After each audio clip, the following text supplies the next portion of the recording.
लोग आए हैं आपसे आग्रह करने के लिए। 1 तारीख को चुनाव है और चुनाव में आपको वोट देना है। वोट तो आपका अधिकार है, आप जिसको वोट देंगे ये तो आपको तय करना है। लेकिन हम लोग आपसे आग्रह करने के लिए आए कि वोट कभी भी डालिए तो भावना में बन के वोट मत डालिए। भावना में अगर वोट डालिएगा तो आप धोखा खाइएगा, यह हम आपसे आग्रह करेंगे। आप वोट दीजिए। वोट तो लोकतंत्र का लड़ाई है। ये लोकसभा का जो चुनाव हो रहा है इसको क्या कहते हैं? इसको कहते हैं लोकतंत्र की लड़ाई। और लोकतंत्र किसके हाथ में सुरक्षित है? इस देश के आदरणीय प्रधानमंत्री नरेंद्र मोदी जी के हाथ में सुरक्षित है। इसलिए कि देश के प्रधानमंत्री आदरणीय नरेंद्र मोदी जी ने देश का मान सम्मान बढ़ाया। आज कोई पड़ोसी देश भारत की तरफ आंख उठा के देखने का साहस नहीं करता है, और एक बार किया तो पाकिस्तान की सीमा में घुसकर मोदी जी ने इतना सर्जिकल स्ट्राइक किया कि पूरा उनका बंकर पाकिस्तान का ध्वस्त हुआ। आज देश के सम्मान की लड़ाई है। आज इसके पहले भी सरकार, मोदी जी तो 10 साल से प्रधानमंत्री, इसके पहले भी सरकार थी, आदरणीय डॉक्टर मनमोहन सिंह जी देश के प्रधानमंत्री थे, हम भी उसमें संसद के सदस्य थे। हम लोग देखते थे कि हर 2 महीना, 1 महीना, 3 महीना पर मनमोहन सिंह जी अलग अलग देश में जाते थे और भारत के लिए समर्थन मांगते थे। आज मोदी जी किसी के सामने जाके झुकते नहीं है। दुनिया के हर देश के लोग दिल्ली में आके मोदी जी से समर्थन मांगते हैं। ये मोदी जी का सम्मान। आज मोदी जी के शासनकाल में 10 साल में हमारी अर्थव्यवस्था विश्व में 5वें स्थान पर पहुंच गया है। और मोदी जी का संकल्प है कि अगर 5 साल और हमको मौका मिला तो यह 3 नंबर पर हम पहुंचा देंगे देश की आर्थिक व्यवस्था। तो ये उसका सम्मान है। और आपको अंदाज है कि अगर हम 3रे स्थान पर अर्थव्यवस्था में पहुंचेंगे तो हम अमेरिका, रूस और चीन के बराबर अर्थव्यवस्था में हो जाएंगे। तो ये हमारा सम्मान है। तो मोदी जी ने जो काम किया है, वो जो उज्ज्वला योजना चलाया, 83 करोड़ गरीब लोगों को अनाज दिया, आयुष्मान भारत का योजना चलाया, ये सब तो जो चलाया उसके साथ साथ देश का मान सम्मान मोदी जी ने बढ़ाया है। इसलिए आज मोदी जी के नियंत्रण में देश का लोकतंत्र सुरक्षित है। और लोकतंत्र अगर सुरक्षित है तो हम सब सुरक्षित हैं। तो ये उसका वोट होगा। ये वोट हो रहा है बिहार में जो नीतीश कुमार जी ने काम किया है, उसका वोट होगा। भाई आप जहानाबाद के लोग हैं, जहानाबाद को याद करिए। 2005 के पहले जहानाबाद का याद करिए। यहां बहुत से बुजुर्ग लोग बैठे हैं जिन्होंने देखा है 2005 के पहले का जहानाबाद। गांव में कोई रहना नहीं चाहता था। गांव में जो रहता था अपने अपने छत पर रात भर राइफल और बंदूक लेके गांव की पहरेदारी करने का काम करता था। ये था जहानाबाद का आदमी। जहानाबाद से कोई शहर में सूर्यास्त होने के पहले से निकलना नहीं चाहता था। पूरे बिहार में तो लोग सूर्यास्त के बाद नहीं निकलना चाहते थे। जहानाबाद के लोग तो दिन के उजाले में भी नहीं निकलना चाहते। ये जहानाबाद का जो पूरा गांधी नगर बसा है, गांधी मैदान में हो, गांधी मैदान जो बसा है, कब बसा? राजा बाजार कब बसा? ये उसी समय बसा जब लालू प्रसाद यादव और श्रीमती राबड़ी देवी का शासनकाल बिहार में था। और जहानाबाद के लोग अपना अपना गांव छोड़कर अपने परिवार के साथ गांधी मैदान में और राजा बाजार में आके बस गए। पटना में जो श्री कृष्ण क्या है, श्री कृष्ण है ना, वो कौन है, कौन कॉलोनी है, कृष्णा नगर। कृष्णा नगर जो कॉलोनी है तो जहानाबाद के लोग अधिकांश उन लोगों ने अपने अपने परिवार को वहां बाल बच्चों को पढ़ाने के लिए शिफ्ट कर दिया। तो ये राज था लालू प्रसाद यादव का और श्रीमती राबड़ी देवी। ये सुधरा कब? 2005 में जब बिहार के मुख्यमंत्री नीतीश कुमार जी बने, सबसे पहला काम उन्होंने किया कि जहानाबाद को भय मुक्त वातावरण दिया और जहानाबाद के लोग आज गांव-गांव में रहकर अपनी खेती बाड़ी करते हैं और भय मुक्त रहते हैं, सुरक्षित रहते हैं। ये चुनाव तो उसका। हाँ, ये अलग बात है। ये जो नए लड़के हैं 18 साल से 25 साल वाले, यही लोग सोशल मीडिया पर भावना ज्यादा भड़काते हैं। इन्होंने नहीं देखा है, इसलिए कि इन्होंने तो जब होश संभाला, ये जब होश संभाले जो आज 18 साल के हैं, 25 साल के हैं, इन्होंने जब होश संभाला तो नीतीश कुमार का राज देखा। क्योंकि 18 साल से तो बिहार के मुख्यमंत्री नीतीश कुमार जी। यही जहानाबाद है ना, हर 3 महीने 4 महीने में एक नरसंहार होता था। आज 18 साल नीतीश कुमार जी का शासन हुआ, आप एक नरसंहार नहीं बता सकते हैं कि एक भी नरसंहार जहानाबाद में हुआ। ये जहानाबाद का बन गया। बिहार के मुख्यमंत्री जब नीतीश कुमार जी बने तो पहला काम उन्होंने किया कि जहानाबाद को विकसित करने के लिए उदेरा स्थान आके उन्होंने उदेरा स्थान ब्रांच बनाने का उन्होंने काम किया। यहाँ के किसानों को सिंचाई की सुविधा उपलब्ध कराने का काम। आप भावना में बढ़ते, आप लोकतंत्र नहीं देख रहे, आप ये नहीं देख रहे कि आप सुरक्षित कहाँ हैं। यह लड़ाई सुरेंद्र यादव और चंद्रवंशी की नहीं है, यह लड़ाई लोकतंत्र की रक्षा की है, यह लोकतंत्र को समाप्त करने की है। यह लड़ाई सुरेंद्र यादव भी तो यहाँ रहे ना 5 साल भी, बड़ा चैन के साथ में रहा लंबानी। कोई भी आदमी बताइए चैन के साथ में रहते थे? नहीं रहते थे। और फिर भी कोई भूल अगर गलती करिएगा, फिर से अगर कोई भूल और गलती करिएगा तो चैन में नहीं रहिएगा, चैन में नहीं रहिएगा। तो मेरा काम है आपको बताना। हमने आपको बताया कि भावना में बढ़कर वोट मत दीजिए। चंद्रेश्वर प्रसाद चंद्रवंशी तो एक निमित्त मात्र है, हो सकता है उससे कोई गलती हुई हो। मेरे यहाँ भी आए थे चुनाव के पहले, मैंने भी उनको कहा, कई लोग हैं यहाँ जो वहां बैठे हुए थे, मैंने उनको कहा कि आपने गलती की है, लोगों से जाके क्षमा मांगी, लोगों से जाके माफी मांगी। तो कोई भी गलती हो सकता है कि उन्होंने उनसे हुआ हो जिससे आपकी भावना आहत हुई। लेकिन हम आपसे ये कहेंगे कि आप अपनी भावना, जो आहत आपकी भावना है, उसको दरकिनार करिए और देश में फिर से लोकतंत्र को स्थापित करने के लिए नरेंद्र मोदी जी को भेज दीजिए। और अगर उनसे कोई गलती इस बार हुई है तो आगे हम उनको गलती दोहराने नहीं देंगे, हम उन पर पूर्ण नियंत्रण रखेंगे 5 साल। ये हम आपको भरोसा देंगे। और बाकी आप लोग जहानाबाद के लोग हैं, जहानाबाद के लोग हैं, आपको किसी ने रोका है क्या मेरे यहाँ?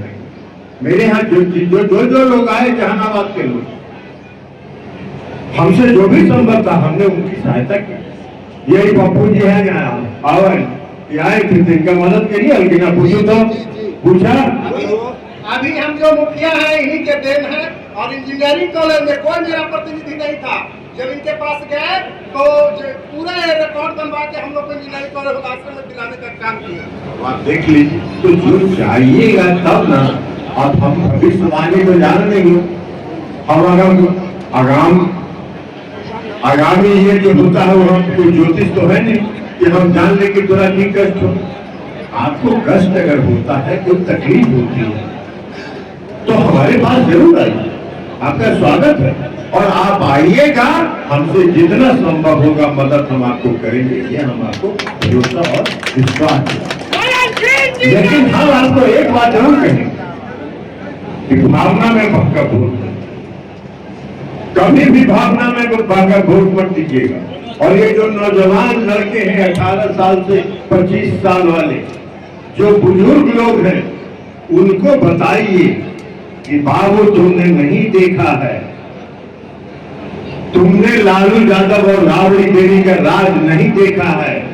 जब जहानाबाद के लोग अगर बिहार में सबसे ज्यादा नीतीश कुमार जी के सरकार बनने का और सुशासन का अगर फायदा के किसी भी जिला को हुआ है तो सबसे ज्यादा जहानाबाद जिला को।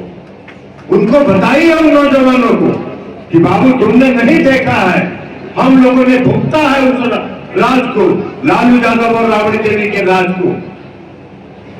अब ये तो हो गया, 2020 में विधानसभा का चुनाव हो रहा था और बहुत देर तक मीडिया में चल रहा था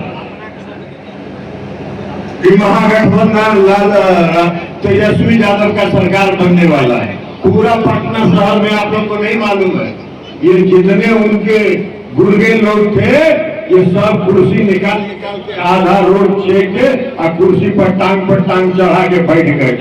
और शाम होते होते तक जैसे ही हुआ कि बिहार में फिर एनडीए की सरकार बन रही है, अपना अपना कुर्सी समेट के दुबक के घर में चले गए। ये परिवर्तन है और ये उनकी मंशा, ये उनकी मंशा। आज ही सुबह हमको, आपको कोई दिक्कत हो आप हमको व्हाट्सएप भी करिए, आप हमको सूचना दीजिए। आज सुबह की घटना हम बता रहे हैं, पटना में लॉ कॉलेज है, लॉ कॉलेज में कोई लड़का है पटना लॉ कॉलेज में जिसकी हत्या हो गई कल परसों, अर्शराज उसका नाम, उसकी हत्या हो गई। आज सुबह किसी ने हमको व्हाट्सएप किया और सुबह उठ के जब व्हाट्सएप किए देखे, हमने सीनियर एसपी से बात किया, उन्होंने कहा किसकी हत्या हो गई। सीनियर एसपी ने कहा कि सर हत्या हुई है, वो लड़का लॉ कॉलेज में था और 5-7 लड़के लाठी डंडा लेके उसको पीटने के लिए आए थे, उसमें उसकी हत्या हो गई है। वीडियो फुटेज में 2 लड़कों को हम लोगों ने चिन्हित कर लिया, एक चंदन यादव की गिरफ्तारी भी हो गई और दूसरे की भी गिरफ्तारी कर रहे हैं। तो कोई कष्ट हो, कोई संकट हो तो आप हमको भी तो बताइए, हमको बताइए। नहीं आप आ सकते हैं पटना, व्हाट्सएप पर बता दीजिए कि हमारे यहाँ ये परेशानी है, ये दिक्कत है। आपकी समस्या का निदान नहीं हो तब ना आप कहिएगा, लेकिन भावना में भरकर वोट को बर्बाद मत करिए। और वोट अगर बर्बाद करिएगा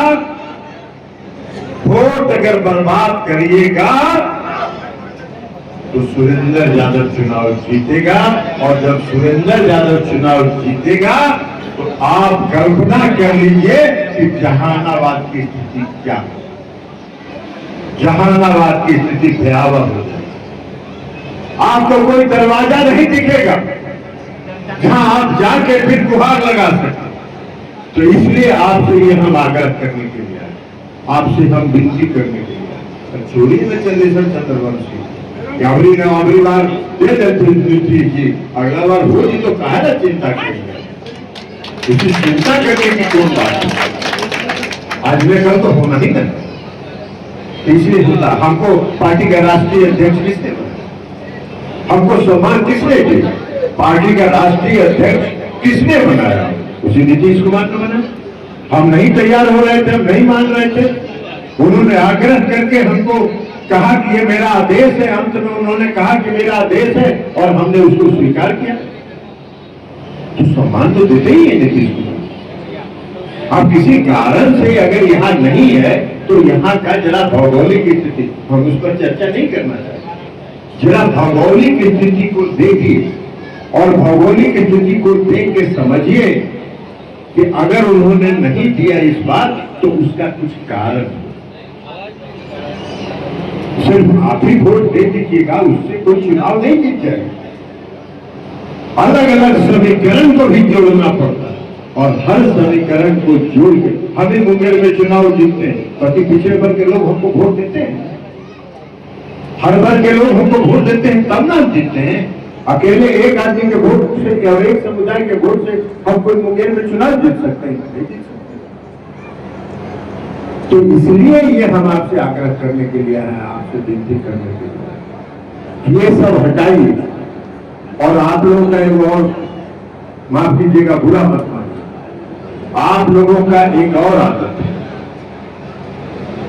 कि वोट तो देते हैं, अंततः गंतवा वोट देते ही हैं, इसलिए कि मोदी जी को प्रधानमंत्री बनना है, लेकिन हरदी गुर्दी बुला के देते हैं। अरे हरदी गुर्दी कहाँ बुला हुआ भाई, पहला दिन से खड़ा रहा तब ना मिले के जिले के समन्वय होता है। अब पहले से हरदी गुर्दी बुला के वोट देते हैं, वोट देवो करते हैं, और कोई कहता है कि कहाँ वोट दे, ये नहीं होता। पहला दिन से चौक चौराहे पर सोशल मीडिया में इस तरह का दुष्प्रचार नहीं करना चाहिए। और आज से आप अगर यहाँ आए हैं, जहानाबाद के विभिन्न प्रखंड के लोग यहाँ आए, हम आपसे आग्रह करेंगे कि आज से फेसबुक पर पूरा वायरल करिए कि जहानाबाद में ब्रह्मर्षि समाज के लोग एक हैं और चंदेश्वर चंद्रवंशी के साथ है, तब आपका सकारात्मक किया जाएगा। और दूसरा काम बोलो ना यार, और दूसरा काम यह करिए कि जो घर के नौजवान लड़के जिनका उम्र 18 से 25 साल है, 30 साल, तो जब नीतीश जी मुख्यमंत्री 18 साल पहले बने थे तो 7 साल का था, 8 साल का था, 10 साल का था, तो वो बेचारा होश कहां से? तो लालू के राज में देखा कि कहीं रोड नहीं था, तो लालू के राज में देखा कि कहीं बिजली नहीं था, तो लालू के राज में देखा कि कहीं कानून व्यवस्था नहीं था। भाई लालू के राज में सुरेंद्र यादव के चिन्ह नहीं हो? जिस दिन सुरेंद्र यादव जी से जहानाबाद के सांसद बनेंगे, उनका स्कॉर्पियो के दोनों शीशा पीछे वाला खुल जेतो और 2 राइफल के नाल बाहर और 2 राइफल के नाल दाहिने, और लेके निकलेंगे जहानाबाद के सड़क पर और आप ही को आतंकित करने का काम करेंगे। यही उनकी संस्कृति है। और यही काम 2005 में नीतीश कुमार जी जब मुख्यमंत्री बने थे तब होता था। नीतीश कुमार जी ने 24 घंटा में कानून व्यवस्था को दुरुस्त किया और जितने अपराधी और उनके गुर्गे थे वो सब दिल के अंदर चले गए और आज अमन चैन का और शांति का माहौल पूरे बिहार में है। तो इसलिए अमन चैन शांति को बहाल रखना है। जहानाबाद का जो वातावरण है उस वातावरण को भाईचारे का वातावरण रखना है, सामाजिक सद्भाव बना के रखना है। तो आपका एक एक वोट चंदेश्वर चंद्रवंशी को 3 छाप पर बटन दबा के मिलना चाहिए। यही आग्रह और विनती करने के लिए हम आप लोगों के बीच आए हैं। तो की विचार है? बोला की विचार है? अरे हाथ उठा के सब कहो कि हाँ, आज से हाथ उठा के कहिए, दोनों हाथ उठा के कहिए। और आज से अपने अपने घर के नौजवानों को कहिए कि बाबू फेसबुक पर चलाओ, पूरा जहानाबाद का ब्रह्मर्षि चंदेश्वर चंद्रवंशी के साथ है, सुरेंद्र यादव भगाओ, जहानाबाद बचाओ, यह नारा आपसे दीजिए। और यही आग्रह और अपील करते हुए अपनी बात समाप्त करते हैं। बहुत बहुत धन्यवाद।